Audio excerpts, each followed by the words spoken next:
Olá, começa agora o Radar, esse podcast de Automotive Business, onde nós analisamos os principais movimentos do mercado automotivo. Eu sou a Giovana Riato, sou editora executiva da Automotive Business. É um prazer estar aqui com vocês, seja muito bem-vindo, seja muito bem-vinda. E eu estou sempre bem acompanhada. Está aqui comigo Bruno de Oliveira, repórter aqui da B. Oi, Bruno, tudo certo? Tudo bom, Giovana?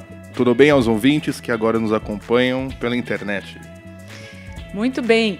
E você que está aí nos acompanhando, é sempre possível ouvir o Radar ou pelo seu agregador de podcasts preferido, Spotify, Deezer, Google Podcasts, ou então pelo YouTube, onde a gente sempre coloca os vídeos dos episódios e aí tem a possibilidade de assistir com legenda, então é uma opção legal para quem tem algum tipo de deficiência auditiva.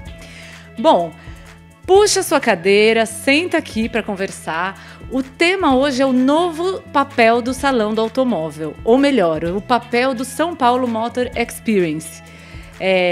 A gente vai falar sobre a proposta do evento, que acontece em agosto desse ano. Depois a gente entra um pouco nos desafios desse novo formato. E, enfim, vamos desvelar aqui o que sabemos do evento até agora. E já adianto que as vendas de ingressos começam em abril. Então, bora lá!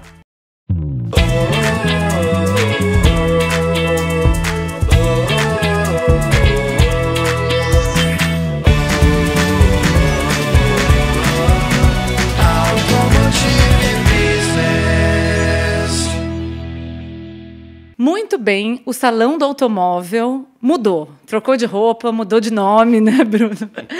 Não é mais Salão do Automóvel, é São Paulo Motor Experience, um evento que se propõe a oferecer, a focar muito mais em experiências do que em uma exposição estática de veículos, em ser muito mais atrativo, inclusivo, uma programação para a família toda, para diferentes perfis, e que vai acontecer em agosto no Autódromo de Interlagos. Então, vamos daí? Vamos daí, né, Giovana? O salão aí se apresentando num novo pacote, né, num modelo muito diferente daquele que a gente estava acostumado a ver desde 1960, né? E o salão volta a ser realizado depois de alguns anos aí, enfim, por causa da pandemia, e o pessoal da organização, juntamente com as montadoras, tentaram aproveitar esse período, né, esse ato, para oferecer alguma coisa nova, né, enfim, pro público, né, do setor automotivo, enfim, os entusiastas dos veículos, etc. Mas também aproveitar esse tempo para poder fazer alguns ajustes em questões que estavam vindo lá das outras edições, né? É bom a gente sempre ressaltar que das últimas vezes, nas últimas tentativas, né, de se produzir, de se realizar o então Salão do Automóvel, havia algumas questões relacionadas à participação de montadoras, enfim, a valores, etc. Então, eu acho que nesse período, né, que passou aí, nessa pausa que aconteceu no evento por causa da pandemia, tanto as montadoras quanto os realizadores aproveitaram para fazer alguns ajustes que culminaram aí nessa proposta que a gente vai discutir hoje do São Paulo Motor Experience. Muito bom.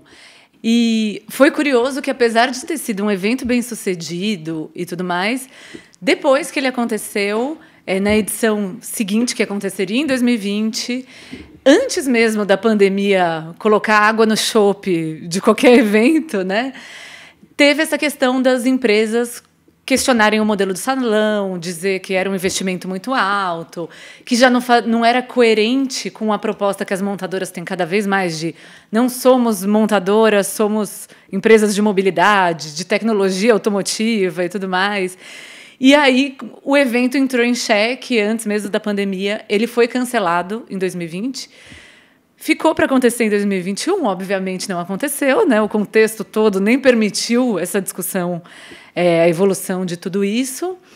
Mas, enfim, e agora estamos aqui com essa nova proposta. Nós conversamos com o Luiz Bellini, que é diretor de portfólio da RX, antiga Ridge Exhibitions, que é a organizadora do Salão do Automóvel, agora do São Paulo Motor Experience.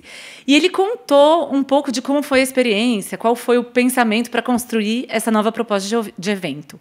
Vamos lá conferir.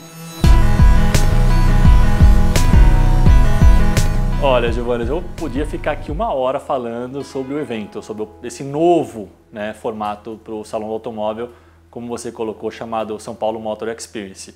Mas acho que o principal é que o carro ele continua sendo, né, o principal ator desse novo palco, mas um palco muito maior, que é o Autódromo de Interlagos.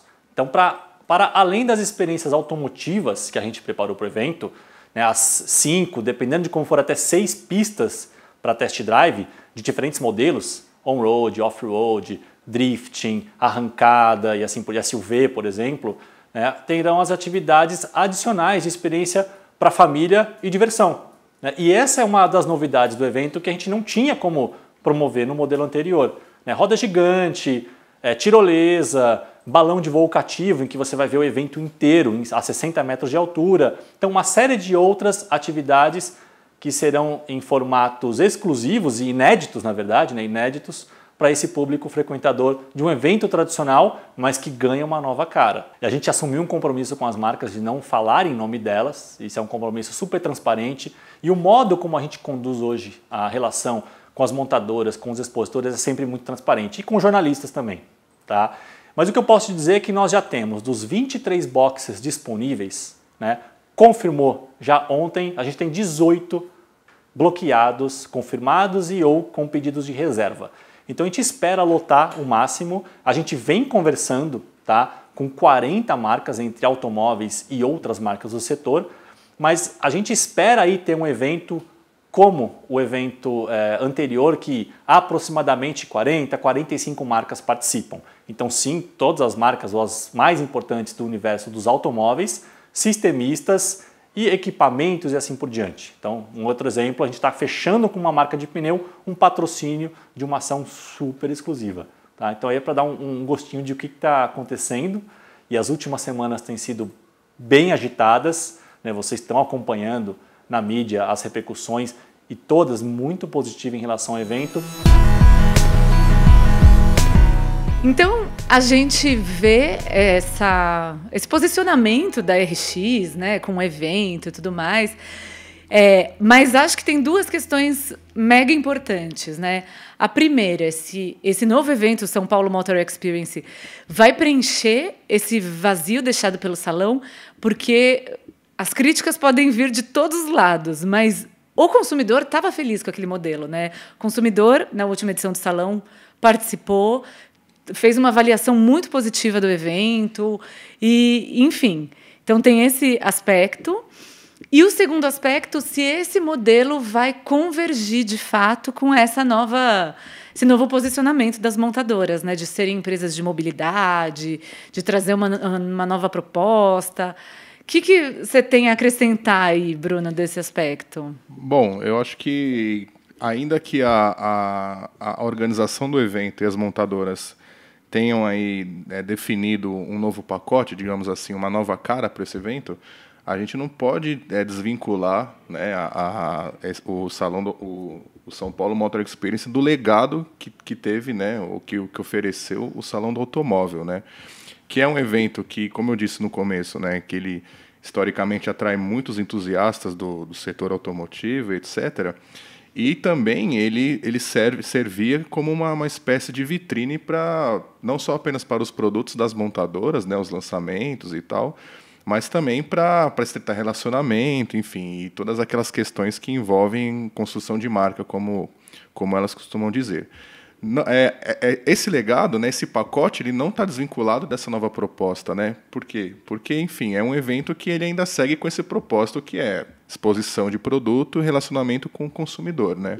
Então, nesse aspecto, o salão, ainda que tenha mudado o formato e o seu nome, etc., ele segue com esse propósito, né? O grande desafio agora é saber como é que as empresas vão se comunicar com o visitante do salão, né? Acho que essa é a principal diferença, essa é a principal expectativa de quem tá acompanhando aí e quem vai participar do evento, né? Agora em agosto, né? Se a gente for olhar lá no começo, né, das discussões em 2020, né, de quando estava se pensando em fazer ainda o Salão do Automóvel, ainda existia muito aquele problema do conflito do mundo virtual com o conflito do mundo real e virtual, né? Ou seja, muita marca estava já partindo para os canais virtuais, né, para poder fazer aquilo que se fazia no salão, né, que era estar próximo do cliente, aproximar os veículos do cliente, né, e isso, de certa forma, estava indo bem. E isso continuou acontecendo mesmo com a pandemia, ou seja, todas as montadoras, na verdade, estreitaram ainda mais as relações com o seu consumidor durante a pandemia por meio dos canais virtuais. E a partir desse cenário veio a dúvida, né? Será que o mundo real ainda, ou um evento, digamos, no mundo real ainda proporciona esse tipo de resultado para as montadoras, né? É o que a gente vai ter que ver agora nessa edição, né? Como é que esse modelo vai trabalhar isso, né? Sim, e é muito interessante esse aspecto que você falou que está na mão das empresas, a coisa da experiência e tudo mais, porque essa proposta de salão do automóvel, diferente na verdade, né, a proposta do São Paulo Motor Experience, diferente do Salão do Automóvel, que era um evento que tinha lá seu formato, claro, foi passando por atualizações ao longo dos anos, mas meio que era aquilo, né? Esse novo evento ele foi construído com as montadoras, né? Então, de fato, a RX afirma ter endereçado todas as críticas, todas as reclamações das empresas sobre o evento. E, de fato, criado essa proposta assim, muito a diversas mãos para o setor automotivo. Só que uma coisa interessante é que o Salão do Automóvel você tinha aquela questão. Às vezes tinha uma marca, até uma marca premium, assim, que tem um posicionamento de preços mais elevado e tudo mais, e ela tinha um stand de 800 metros. E uma outra marca, uma marca de volume até, por ter uma capacidade de investimento maior, tinha um stand de 4.000 metros. Então, tinha essa discrepância que causava muita insatisfação entre as empresas também, porque você tinha que vir, assim, pagar o metro quadrado, pagar toda a estrutura do stand, um investimento milionário e tudo mais. E nessa proposta nova é interessante porque está todo mundo no mesmo patamar, porque a área de exposição é o box lá do Autódromo de Interlagos. Nenhuma empresa pode comprar mais de um box, então é um por marca. É aquele espaço, a empresa tem que ser muito criativa tal para fazer o melhor aproveitamento.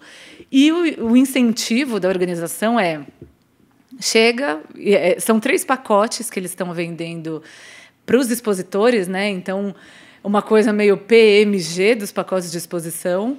Então, a ideia da marca aproveita o box, né, com a exposição, dá para colocar só carro na pista, colocar carro na pista até o box, mas invista em experiências, né? Leve seus parceiros e tudo mais.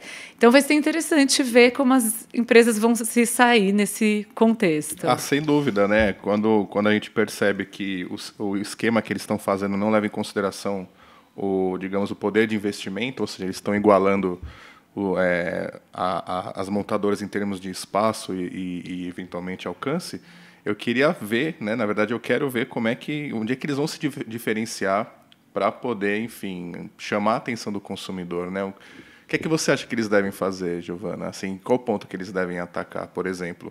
Se está todo mundo com o mesmo espaço, mesma, digamos, área de exposição de marca, né, de produto, talvez a diferença seria na experiência que eles querem promover com os testes na pista? Esse seria um caminho? Sim, eu imagino que sim, né? A questão dos testes ainda está meio nebuloso, né? O projeto não foi destrinchado assim, mas tem uma questão de que a organização está incentivando parcerias no salão para fazer ativações. Então, a ideia do salão vai ter show, vai ter roda gigante, vai ter balão que fica a 60 metros do autódromo para ver o evento de cima. Enfim, vai ser toda essa proposta de festival. E a ideia é que as marcas façam parcerias, levem outras empresas, né, juntas para fazer promoções, para fazer... vai dar para o cliente, para o visitante, comprar o ingresso com test drive, sem test drive. Então, os ingressos, aí vale dizer, né, começam em R$45, que é só para entrar no evento, passear e ver a exposição, visitar os boxes e tudo mais, e chegam a R$7.000. E aí, R$7.000. 7.000, aí tem que ter bolso, né? Tem que estar bem afim de aproveitar o salão, mas, segundo a ARX, essa proposta de R$7.000 é um ingresso exclusivo da BMW, e aí é um pacote e vai daí a experiência que a marca vai oferecer. Vale lembrar que a BMW foi talvez a primeira marca, né, a confirmar a presença no salão, na edição do salão do... Vai ser difícil agora se acostumar a não falar salão do automóvel e sim São Paulo Motor Experience, mas enfim, a BMW foi uma das primeiras empresas a confirmar e eventualmente, né, talvez seja uma das maiores interessadas, né, nesse novo formato, né, enfim. Sim. A ponto de chegar a fazer um pacote desse aí de R$7.000, que eu tento imaginar aqui o que é que vai ser oferecido, né? Eventualmente um transfer do hotel até o autódromo, a hospedagem da pessoa que está envolvida, porque se eu fosse pagar R$7.000, eu ia querer isso. Eu queria o balão só para mim. Eu ia chegar de balão no salão. Não, maravilhoso. Imagino, né? A BMW também não divulgou, a RX também tem um posicionamento que ela foi autorizada pela BMW a falar que esse ingresso é da marca e tem um número limitado, mas eles têm um posicionamento, nós não falamos pelas marcas. Mas acho que o caminho é esse, né? Eles devem dar uma experiência premium para esse visitante, né? Então, colocar num hotel, eventualmente esse transfer para o evento, talvez num iX aí que está chegando, experiências lá dentro, o número de testes que você pode fazer na pista também pode ser mais elevado. Enfim, né? Acho que... E vale dizer que no Salão do Automóvel de 2018 tinha um ingresso parecido com esse, também da BMW, por R$3.000. 3.000 para 7.000, teve uma certa inflação. Nossa, aí, né? Inflacionou bem. De R$3.000 que... englobava isso, né? Então, hospedagem, transfer, e esse ingresso esgotou lá atrás no modelo antigo. Então, a expectativa é que também vá rápido essa experiência de luxo aí. Assim, mas de qualquer... Sabe o que eu estava pensando aqui? Ainda que o formato seja novo, enfim, tem toda aí uma gama de atrações, né, digamos, adjacentes, né, ao propósito ali de se expor veículos, etc. Eu fico pensando no que as montadoras nessa edição têm a apresentar, né? Porque a gente está vendo todo mundo falar que, nossa, né, a gente vai participar, que vai ser uma experiência nova, etc. E pouco se fala, pelo menos a princípio, no que será exposto, né, pelas montadoras neste evento. Lembrando que é um evento de demonstração de produtos também, né? Não apenas de entretenimento, como é o caso agora. Eu acho que a gente já pode, né? Você levantou essa bola. Vamos entrar, então, no tema desafios do São Paulo Motor Experience. E aí, esse é um ponto sensível. E vale lembrar que estamos atravessando uma crise de falta de componentes na indústria automotiva. A expectativa é que esse ano seja melhor do que foi ano passado, mas ainda assim, até por esses dias, a gente publicou uma matéria no nosso portal que falava de uma previsão de pelo menos 1.200.000 veículos que vão deixar de ser produzidos no mundo esse ano por causa da falta de semicondutores. E a proposta do salão... Ele ficou, então, uma das exigências das empresas era que fosse um evento mais barato, ele ficou até 70% mais barato o investimento da montadora para participar, e que fosse possível vender carros lá. Isso vai acontecer. Vai ter, inclusive, assim, o desenho do evento está sendo pensado com uma jornada meio... parques da Disney, sabe? Que você passa, vai ali na área de diversão no test drive, sai, cai na lojinha de carro. Na lojinha, sim. Então, tem toda essa história. Só que aí, vai ter produto para vender? Né? Quem vai conseguir lançar carro e conseguir entregar tal? Tem marca, inclusive, que tem dúvidas sobre a participação exatamente por isso. Poxa, eu não vou ter produto, né?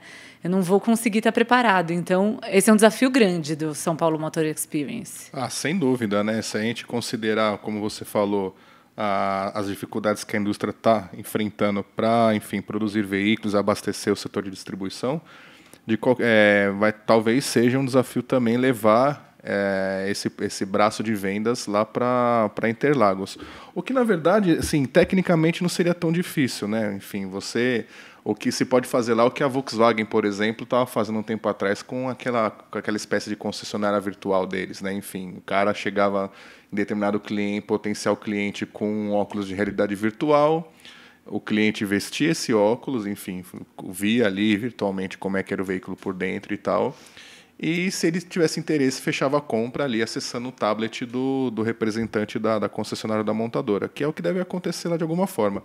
A grande questão é, o salão ele vai ter potencial, ou vai oferecer esse potencial para as montadoras para que se fechem negócios lá dentro? Você iria, por exemplo, ao salão do automóvel para comprar um carro, Giovana? Nossa, eu... Depois, claro, de balão, depois de ver um show e tal. Mas é curioso. Eu acho que, no fundo, né, tem isso, o evento levanta um interesse muito grande do consumidor, né? O consumidor vai lá, vê, encosta, entra, tal. Acho que, né, tem isso. Talvez precisa ter essa estrutura até de financeiras lá, de viabilizar essa negociação. Mas tem um ponto que é, inclusive, essa questão do preço do carro, né? Que é uma outra discussão que a gente vai aprofundar logo mais, talvez num próximo episódio, né? Mas a gente está num momento em que o público que consegue comprar carro precisa aí de um investimento considerável, né? O ticket médio de um veículo em 2022 está R$110 mil, o que é um grande absurdo, pensando no salário mínimo e tudo mais. Então, de fato, vai ser um público restrito que vai ter capacidade de investir em um bem desse porte, né? Sim, e olhando por esse lado, eu acho que vai ser o salão vai ser o salão não, né? O São Paulo Motor Experience novamente, né? Vai ser uma grande oportunidade das montadoras oferecerem promoções, né? A gente tem visto alguns especialistas falando isso, enfim, até representantes das financiadoras, das montadoras, de que o momento agora é de se criar meios, mecanismos, ferramentas para aproximar o cliente do valor atual do veículo 0 km, né? Então, talvez o salão seja uma oportunidade de, enfim, da montadora estreitar o relacionamento com o mercado consumidor por meio de promoções, né? E não tem ambiente melhor do que você estar ali, né? Em Interlagos e, enfim, naquele ambiente de entretenimento também, eventualmente, ali isso pode favorecer um potencial fechamento de negócio, enfim. Sim. Agora, um outro ponto sensível dessa edição, claro que também a gente precisa ter em conta que é uma inovação, é um passo, né, essa transformação do evento, e é o primeiro. Então, talvez aconteçam aí uns tropeços que numa próxima edição vão ser corrigidos e tudo mais, mas é a questão do público, né? A RX espera 750 mil visitantes, que, pensando que esse foi o público do Salão de 2018, não é muito ambicioso, assim, né? Até mesmo a prefeitura, que é parceira do evento esse ano, que o evento voltou ao calendário oficial da prefeitura, onde o Salão do Automóvel já não estava nos últimos anos, até mesmo a prefeitura está segura de que esse número vai ser maior. Então, há alguma chance aí de virar um caos, né? Quem já foi num Lollapalooza, no Autódromo de Interlagos, sabe o quanto a experiência pode ser destruída quando você tenta ir embora, não consegue transporte e tudo mais. E tem a questão dos protocolos sanitários também, né? Sim, né? Uma das razões para se levar esse evento para o Autódromo Interlagos é a característica do ambiente que é aberto, né? Enfim, né? O autódromo ele oferece uma área muito vasta de área ao ar livre. Isso, de alguma forma, facilitaria ali, ou seria enfim, seria um cenário perfeito para se fazer um evento que movimente um grande número de pessoas, né? Por outro lado, tem que ter o controle, né? E como você falou, por ser a primeira vez, pode ser que escape aí, enfim, um outro ponto, né, nesse sentido para a organização. Mas, assim, se a prefeitura está envolvida, né, a gente não sabe, né, claro, até que ponto ela vai participar né, ativamente da realização do evento. A gente tem que ver até que ponto que ela vai facilitar isso, né? Se vai ter todas as regulamentações de distanciamento, como é que vai ser o transporte até o local, se for transporte público, por exemplo, de Congonhas até lá, como foi na Fórmula 1, se vai ter o controle ali de pessoas por ônibus, por exemplo. Então, é como você falou, né? Existem nessa oportunidade agora, por ser diferente, existem várias questões que vai ser novidade para todo mundo, né? Tanto para quem vai participar quanto para quem vai realizar, né? E tem a questão também dos testes, né? Enfim, como é que você vai viabilizar a realização de testes para, não sei, se são 750 mil pessoas, qual parcela disso que vai querer realizar um teste, né? Sim. Qual é esse risco, né? De como é que vai ser gerida aí a movimentação das pessoas, né?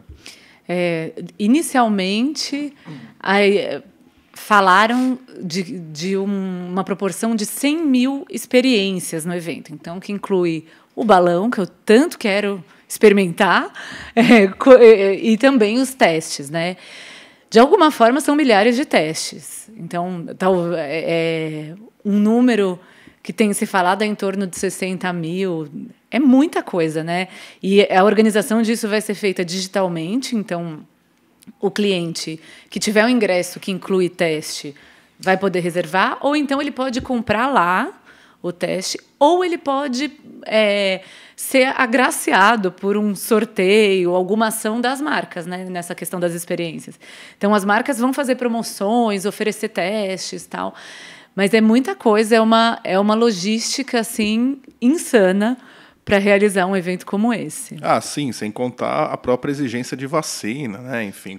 Exato. Tem que ter um controle muito rígido ali, enfim, de quem vai chegar e quantas doses você já tomou, e apresentação de carteira, né? Enfim. Bom, a gente sempre se empolga falando aqui. Vamos ao nossa última parte aqui do radar. Acho que a gente pode ouvir mais uma vez um trecho da conversa com o Bellini e mergulhar para falar das novidades, das coisas interessantes que o São Paulo Motor Experience tem a oferecer.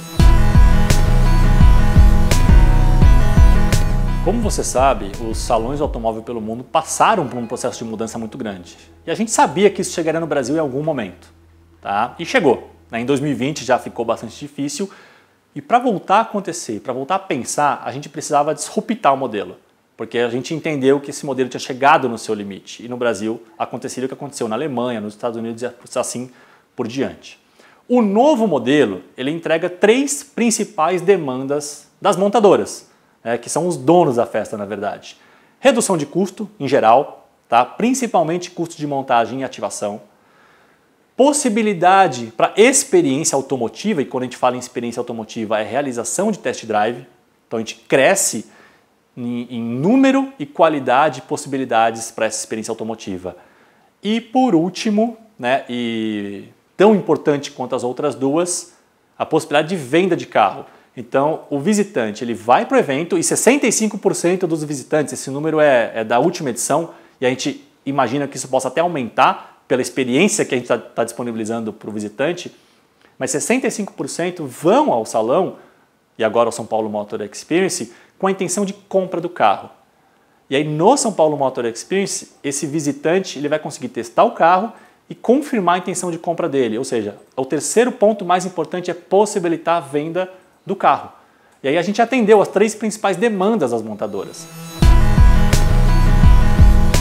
Bom, é interessante, lá atrás, em 2019, saudades, esse mundo pré-pandêmico, a gente aqui na Automotive Business fez uma pesquisa, inclusive em parceria com, naquela época, Ridge Exhibitions, sobre o Salão do Automóvel.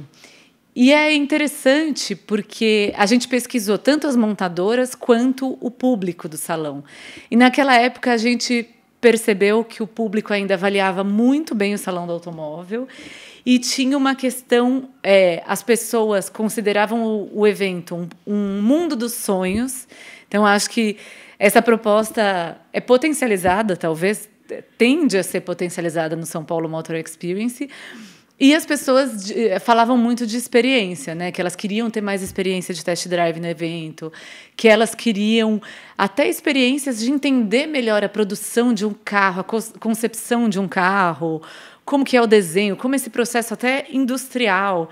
Então é muito legal porque os brasileiros, de fato, a gente tem muitos aficionados interessados em mergulhar no mundo do automóvel. E acho que o São Paulo Motor Experience tem um grande potencial aí de agradar ainda mais esse público, né? Ah, sim, espaço lá é o que não falta, né? A gente só falta saber, eventualmente, como é que as montadoras vão oferecer isso, né? Esse conteúdo, né?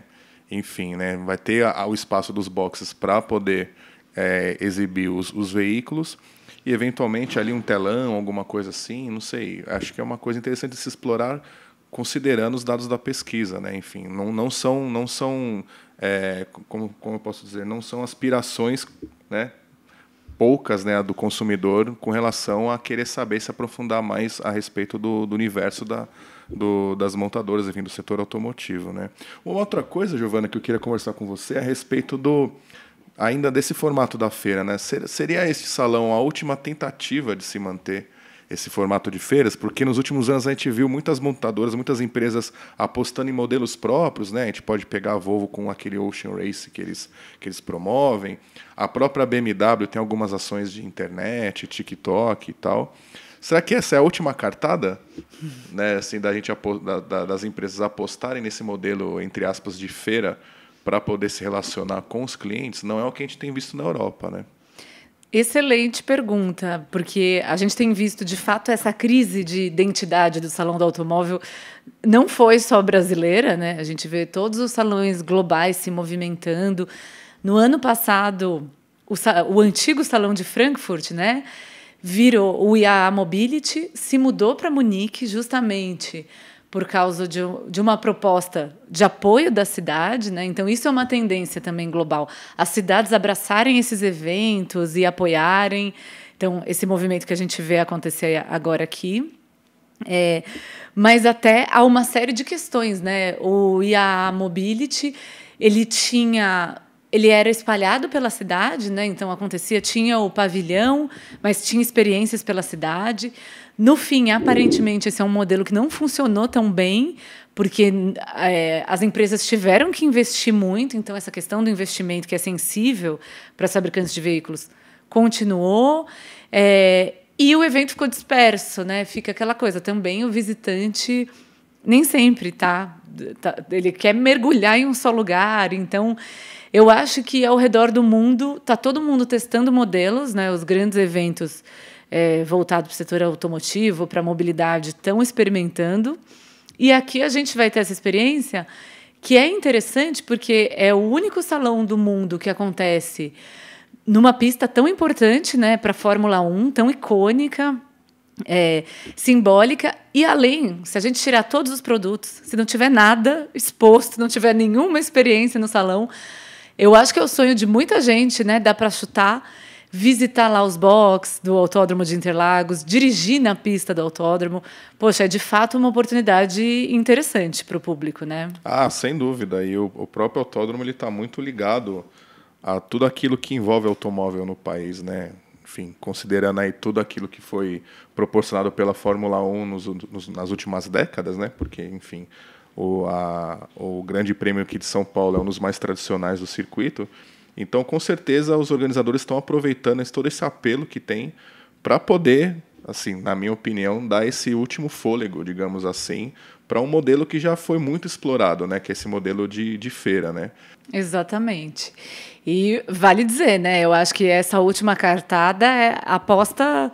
Dobraram a aposta, assim, né? Dobraram a aposta, né? Dobraram a aposta. São vários envolvidos aí que têm interesse, né? A gente não pode desprezar isso, né? As marcas precisam dessa exposição, na verdade, elas precisam fazer com que o consumidor toque naquilo que elas fazem, né? E acho que, enfim, quanto a isso, o modelo, digamos, offline, ele ainda tem muito a oferecer. Para a prefeitura, né, é uma oportunidade também de manter um evento que traga recursos, né, para o município, enfim, aumente a arrecadação. Se eu não me engano, na última edição do salão foi mais de 1 bilhão de reais que o evento proporcionou para o município, tanto em impostos quanto em, enfim, dinheiro que entra na cadeia hoteleira, etc., né? Fomenta ali vários segmentos. E para as marcas, enfim, é o que a gente já conversou aqui, que é a oportunidade de aproximar os produtos, né? Então, assim, no meu ponto de vista, eu acho que é uma aposta alta, era um último recurso, não tinha muito mais a fazer do que isso, né?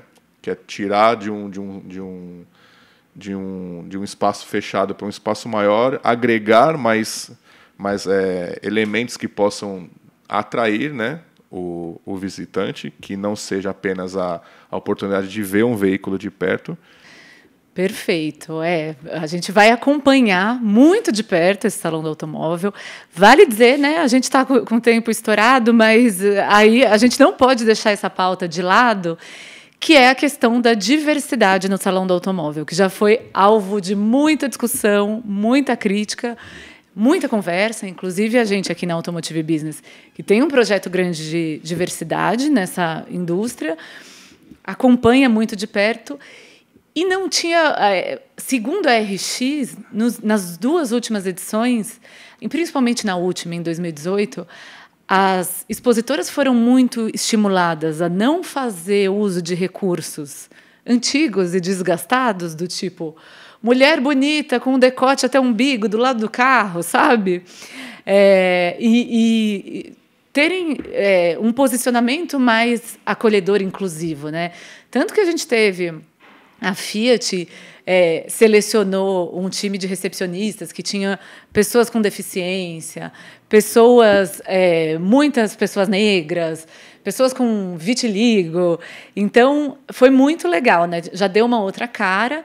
E, segundo a RX, essa última edição já recebeu já teve mais mulheres, já não foi tão masculina. Teve alguns atendentes homens também, né? Sim. Se eu não me engano, né? Misturaram um pouco assim, enfim, né? Teve bem mais homens recepcionistas, de fato, mas não tem jeito. Esse modelo, culturalmente, ele tem essa raiz muito masculina, assim, né? E eu acho que a gente, olhando para essa cara de festival que o São Paulo Motor Experience propõe, tendo shows, tem pista de teste, pista de arrancada, roda gigante, balão, tudo aquilo que a gente já comentou aqui, poxa, tem um potencial muito grande de ser mais inclusivo, de trazer um público que talvez não se conectasse com a proposta de um salão do automóvel tradicional. Então, a gente vai acompanhar de pertinho para ver como a coisa se desenrola. Sim, é isso. É o evento da conexão, mas não na conexão de rede, né? Como a gente costuma escrever aqui nas nossas matérias, quando a gente fala sobre veículos com alto conteúdo tecnológico, né? Mais uma conexão com o público. E o grande desafio da organização do evento nesta oportunidade é como se comunicar com o consumidor da maneira que ele demanda, né? Enfim, existem várias oportunidades aí e, enfim, acho que a organização está indo bem nesse sentido de tentar diversificar o máximo possível para poder falar com o maior número de pessoas, maior número de públicos, na verdade, possível, né? Perfeito. Bom, a gente vai ficando por aqui, né? Acho que falamos bastante. Queremos saber a opinião de você que está nos ouvindo. Inclusive, né, Bruno? Essa é a 2ª edição do Radar. Lançamos o primeiro episódio há 15 dias. E a gente precisa agradecer as pessoas que deram feedbacks para a gente. Foi muito legal. Sem dúvida, né? Tivemos um grande número de pessoas que entraram em contato para comentar, enfim, o primeiro episódio, né? Eu até gostaria agora de aproveitar a oportunidade, já que você tocou nesse assunto, de fomentar aí, de falar com todos vocês, para se comunicarem conosco nos nossos canais, na área de comentário, né, do YouTube, onde tem o nosso podcast no formato vídeo, e também, enfim, no LinkedIn, né, onde a gente sobe também alguns dos nossos conteúdos. Então, conversa com a gente lá. É isso aí, a gente vai ficando por aqui. Obrigada pela companhia. Até o próximo. É isso aí, pessoal. Até a próxima.